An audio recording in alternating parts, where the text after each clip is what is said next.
மேற்காசிய போருக்கு மத்தியில் திடீர்னு அமெரிக்க ராணுவத்தின் தலைமை தளபதியை பதவியிலிருந்து விலகி ஓய்வு பெறுமாறு அமெரிக்க அரசின் போர்த்துறை அதிரடியாக உத்தரவிட்டிருப்பது திடீர் திருப்பத்தை ஏற்படுத்தியிருக்கு.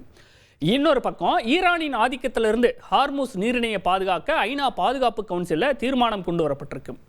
ஹார்முஸ் நீரிணையை பாதுகாப்பது சாத்தியமா, ஈரானுக்கு எதிரான உலக நாடுகளின் நகர்வு பலன் கொடுக்குமா அப்படிங்கிறத பற்றி தான் இந்த தொகுப்பில் பார்க்கவிருக்கிறோம். இது தந்தி டிவியின் நியூஸ் டீப் டைவ். வழங்குவதற்காக நான் ரஞ்சித்.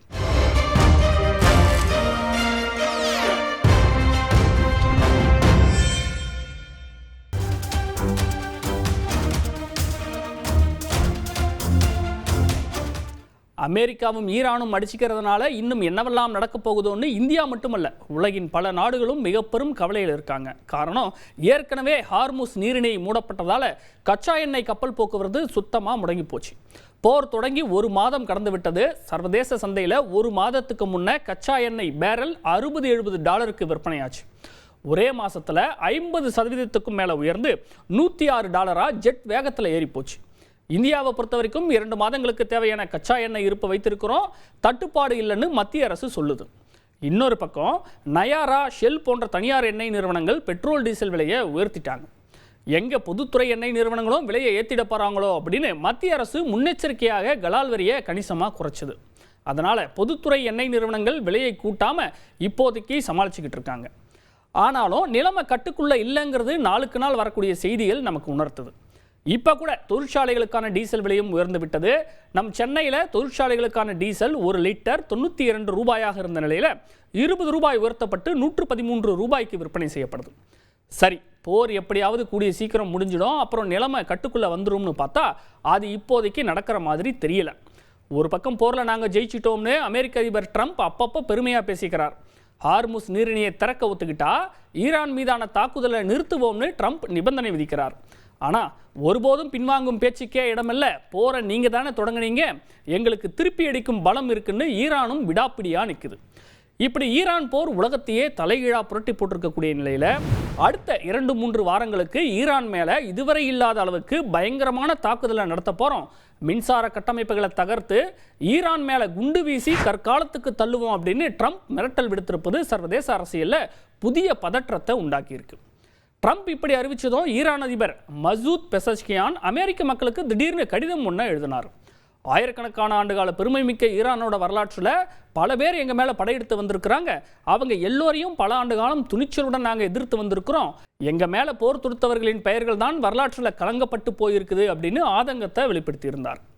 அமெரிக்க மக்கள் ஈரான் மக்களை புரிந்து கொள்ளணும், உண்மையில் ட்ரம்ப் இந்த போரை அமெரிக்காவுக்காக செய்யலை, இஸ்ரேலோட பிரதிநிதியாக இஸ்ரேலுக்காகத்தான் இப்படி செஞ்சுக்கிட்டு இருக்காரு. மோதல் வேண்டுமா இல்லை நல்ல உறவு வேண்டுமான்னு மக்கள் முடிவெடுக்க வேண்டிய நேரம் வந்துவிட்டதுன்னு அமெரிக்க மக்களுக்கு ஈரான் அதிபர் எழுதிய கடிதம் உருக்கமாக இருந்தது. இதெல்லாம் ஒரு பக்கம் இருக்க, 2-3 வாரங்கள் தீவிரமாக தாக்குதல் நடத்த போகிறோம்னு ட்ரம்ப் அறிவித்ததன் எதிரொலியாக இப்போ மறுபடியும் போர் தீவிரமடைஞ்சிருக்கு. ட்ரம்ப்புக்கு பதிலடி தரும் விதமாக குவைத் எண்ணெய் சுத்திகரிப்பு நிலையம் மேலே ட்ரோன் தாக்குதல் நடத்தப்பட்டிருக்கு.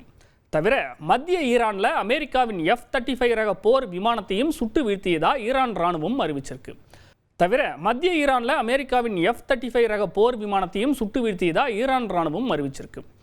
பைலட் உயிர் பிழைத்திருக்க வாய்ப்பில்லைன்னு சொல்லப்பட்டிருக்கு. இப்போ சுட்டு வீழ்த்தப்பட்டதா ஈரான் சொல்லக்கூடிய அமெரிக்காவின் F-35 ரக போர் விமானம் $100 மில்லியன் அதிகமான செலவில் தயாரிக்கப்பட்டது. 5ஆம் தலைமுறை போர் விமானம்னு சொல்கிறாங்க. இந்த F-35 அமெரிக்க இராணுவத்தின் வான் சக்தியின் மிக முக்கிய தூணாக கருதப்படுது. பிப்ரவரி 28ஆம் தேதி மோதல் தொடங்கியதிலிருந்து அமெரிக்காவும் இஸ்ரேலும் F-35 ரக விமானங்களை அதிக அளவில் ஈரானை நோக்கி நிலைநிறுத்திக்கிட்டு வருவது குறிப்பிடத்தக்கது.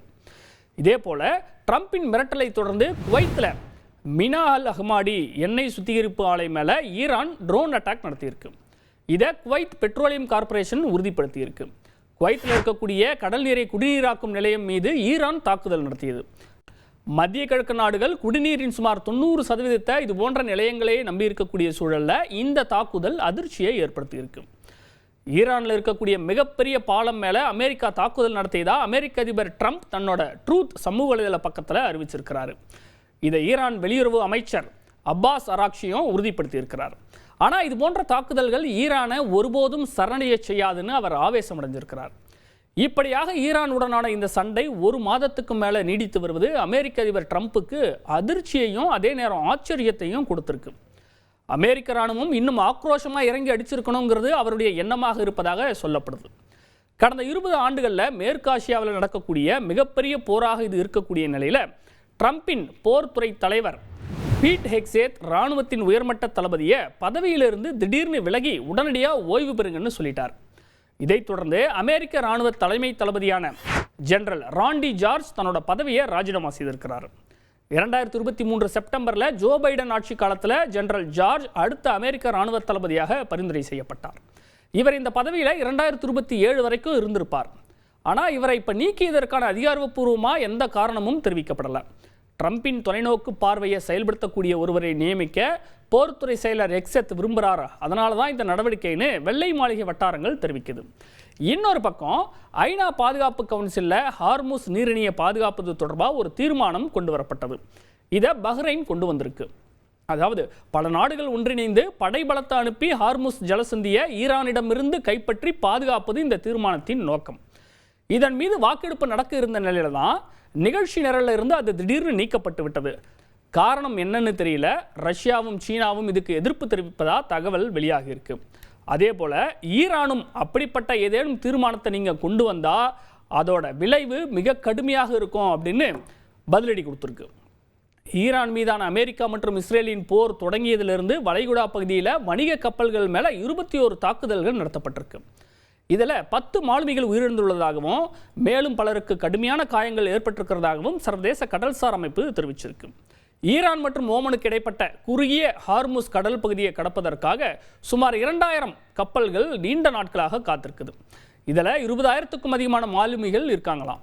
குறைந்து வரும் அத்தியாவசிய பொருட்கள், அதிகப்படியான சோர்வு, மன அழுத்தத்தால் இவர்கள் அனைவரும் பாதிக்கப்பட்டிருப்பதா சர்வதேச கடல்சார் அமைப்பு சொல்லுது.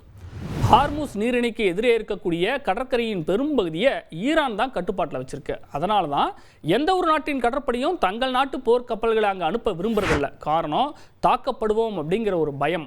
அதனால் நீரிணையை மீண்டும் திறக்க இராணுவ பலம் மட்டுமே பத்தாது, பேச்சுவார்த்தை மூலம் மட்டுமே இது சாத்தியமாகும்னு நம்பப்படுது.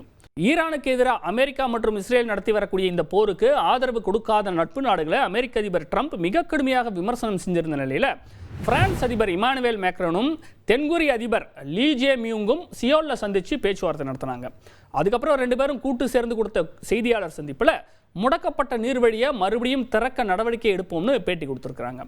அதே நேரம் ஹார்முஸ் ஜலசந்தியை மீண்டும் திறக்க எப்படி உதவுவாங்க அப்படிங்கிறத பற்றி இருவருமே தெளிவாகவோ இல்லை விளக்கமாகவோ எதுவுமே சொல்லலை.